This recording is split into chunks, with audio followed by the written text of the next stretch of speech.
ఈ ఏడాది థియేటర్లో భారీ హిట్గా నిలిచిన సినిమాల్లో పవన్ కళ్యాణ్ నటించిన ఓజీ ఒకటి. విడుదలకు ముందే ఈ సినిమా సృష్టించిన అంచనాలు అతి పెద్ద స్థాయిలో ఉన్నాయి. అభిమానులు, సినిమా ప్రేక్షకులు అందరూ ఈ సినిమాపై విపరీతమైన ఆసక్తి చూపించారు. చాలా సందర్భాల్లో భారీ అంచనాలు ఉన్న సినిమాలు వాటిని అందుకోలేకపోతాయి. కానీ ఓజీ ఆ అంచనాలను మాత్రమే కాకుండా వాటిని మించి ప్రేక్షకుల్ని ఆకట్టుకుంది. పవన్ కళ్యాణ్ నుంచి చాలా కాలంగా అభిమానులు ఆశించిన మాస్ యాక్షన్, ఎమోషన్ కలయికను దర్శకుడు సుజిత్ సరిగ్గా చూపించాడు. సినిమా విడుదలైన వెంటనే ప్రేక్షకులు థియేటర్లోకి వెల్లువలా వెళ్లారు. చాలా మంది అభిమానులు ఈ సినిమాని ఒక్కసారి కాదు పలుమార్లు చూసి ఆనందించారు. బాక్సాఫీస్ వద్ద కూడా ఓజీ అద్భుత విజయాన్ని అందుకుంది. సినిమా విడుదలైన కొన్ని రోజుల్లోనే 300 కోట్ల రూపాయలకు పైగా గ్రాస్ వసూళ్లు సాధించింది. ఇది పవన్ కళ్యాణ్ కెరియర్లోనే కాకుండా తెలుగు సినిమా చరిత్రలో ఒక ప్రత్యేకమైన ఘనతగా నిలిచింది. పవన్ నటన, సుజిత్ దర్శకత్వం, తమన్ సంగీతం, సినిమాటోగ్రఫీ అన్నీ కలిపి ప్రేక్షకులకి కొత్త అనుభూతిని అందించాయి. సినిమాపై వర్డ్ ఆఫ్ మౌత్ బలంగా ఉండటంతో అన్ని వర్గాల్లోనూ హౌస్ఫుల్ షోలు జరిగాయి. థియేటర్లో విజయవంతంగా కొనసాగుతున్న ఈ చిత్రాన్ని ఇటీవల నెట్ఫ్లిక్స్లో విడుదల చేశారు.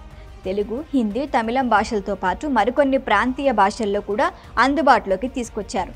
విడుదలైన 2 రోజుల వ్యవధిలోనే ఈ సినిమా ప్రపంచవ్యాప్తంగా 20 దేశాల్లో ట్రెండింగ్లో ఉంది. అందులో 8 దేశాల్లో టాప్ 1వ స్థానం పొందడం విశేషం. ఆ దేశాల్లో భారత్, పాకిస్తాన్, బంగ్లాదేశ్, శ్రీలంక, మాల్దీవులు, Oman, Mauritius, United Arab Emirates కూడా ఉన్నాయి. పాకిస్తాన్, బంగ్లాదేశ్ వంటి దేశాల్లో భారతీయ సినిమా ఇంత స్థాయిలో ట్రెండ్ అవ్వడం అరుదైన విశేషం. ఇక మిగతా 12 దేశాల్లో కూడా ఓజీ టాప్ 5 లేదా టాప్ 3 స్థాయిలో కొనసాగుతోంది. సౌదీ అరేబియాలో 10వ స్థానంలో, సింగపూర్ 7వ స్థానం, ఆస్ట్రేలియా 9వ స్థానం, కెన్యాలో 7, కువైట్లో 6వ స్థానం, మాల్దీవులో 10వ స్థానంలో ట్రెండ్ అవుతోంది.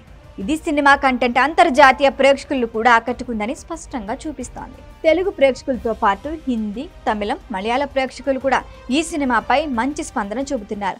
వేరువేరు భాషల ప్రేక్షకుల ఆదరణ వల్లే ఈ సినిమా ఇంత పెద్ద స్థాయిలో ట్రెండ్ అవుతోంది. ప్రస్తుతం ఉన్న లెక్కల్ని చూస్తే ఓజీకి నెట్ఫ్లిక్స్లో మొదటి వారంలోనే 60 లక్షల వ్యూస్ వచ్చే అవకాశం ఉందని అంచనా. అలా జరిగితే భారతీయ సినిమాల చరిత్రలోనే అత్యధిక వ్యూస్ సాధించిన సినిమాగా నిలిచే అవకాశం ఉంది. ఈ విజయంతో పవన్ కళ్యాణ్ పేరు మరొకసారి ప్రపంచవ్యాప్తంగా మారుమోగుతోంది. దర్శకుడు సుజిత్కి ఇది కెరియర్లో మైల్ రాయిగా మారింది. ఓజీ ఇప్పుడు కేవలం సినిమా కాదు, తెలుగు సినిమాకే గర్వకారణంగా నిలిచిపోయింది. ఈ వీడియో కనుక మీకు నచ్చినట్టయితే లైక్ చేయండి, షేర్ చేయండి, సబ్స్క్రైబ్ చేయండి. అలాగే పక్కనే ఉన్న బెల్ ఐకాన్ని క్లిక్ చేయండి.